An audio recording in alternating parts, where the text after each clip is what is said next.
నమస్కారం. న్యూస్ 9 టీవీకి స్వాగతం. ఈ రోజు దేశవ్యాప్తంగా ఒక సంచలన వార్త హాట్ టాపిక్ గా మారింది.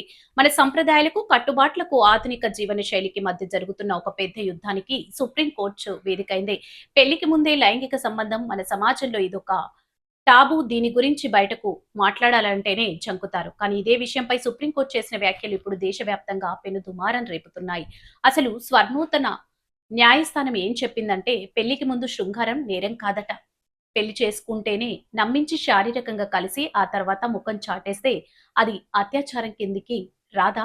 చట్టం ఏం చెబుతుంది? వీక్షకులారా జాగ్రత్తగా వినండి. పరస్పర అంగీకారంతో పెళ్లి ముందే శారీరకంగా కలవడం చట్టపరంగా నేరం కాదు అని సుప్రీంకోర్టు పలు కేసులు కుంటబద్దలు కొట్టింది. అంతేకాదు, ఇక్కడ మరో వివాదాస్పదమైన పాయింట్ కూడా ఉంది. పెళ్లి చేసుకుంటానని ప్రామిస్ చేసి శారీరకంగా కలిసినంత మాత్రాన ఆ తర్వాత ఏవైనా కారణాల వల్ల పెళ్లి చేసుకోలేకపోతే ఆ లైంగిక సంబంధాన్ని అత్యాచారమని గుడ్డిగా ముద్ర వేయలేమని న్యాయస్థానం స్పష్టం చేసింది. దీంతో ఇప్పుడు మన సమాజంలో ఒక పెద్ద డిబేట్ మొదలైంది.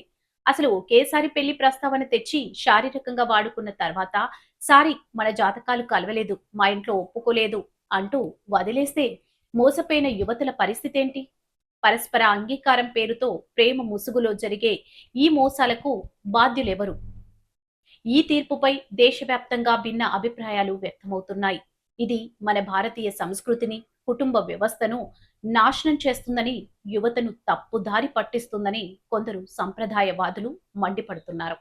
చట్టం పేరుతో ఇలాంటి వాటికి లైసెన్స్ ఇస్తారా అని ప్రశ్నిస్తున్నారు. కానీ మరోవైపు ఇద్దరు మేజర్లు తమ ఇష్టపూర్వకంగా తీసుకునే నిర్ణయాలను నేరంగా ఎలా పరిగణిస్తాం? ప్రతి బ్రేకప్ ను రేప్ కేసుగా మార్చలేం కదా అని మోడర్న్ సొసైటీ వాదిస్తుంది. చట్టం ఎప్పుడు సాక్ష్యాలను చూస్తుంది, కానీ సమాజం నైతికతను చూస్తుంది. సుప్రీంకోర్టు వ్యాఖ్యలు చట్టపరంగా కరెక్ట్ కావచ్చు, కానీ మన భారతీయ సాంప్రదాయాల ప్రకారం కరెక్టేనా? ప్రేమ పేరుతో జరిగే శారీరక కలయికలు నేరం కాదంటే భవిష్యత్తులో మన యువత ఎటువైపు ప్రయాణిస్తుంది? ఈ సంచలన విషయంపై మీ అభిప్రాయం ఏంటి? ఇది చట్టబద్ధమైన హక్కా లేక సంస్కృతిపై దాడా? కామెంట్స్ లో మీ వాయిస్ ని వినిపించండి. మరిన్ని అప్డేట్స్ కోసం చూస్తూనే ఉండండి న్యూస్ 9 టీవీ.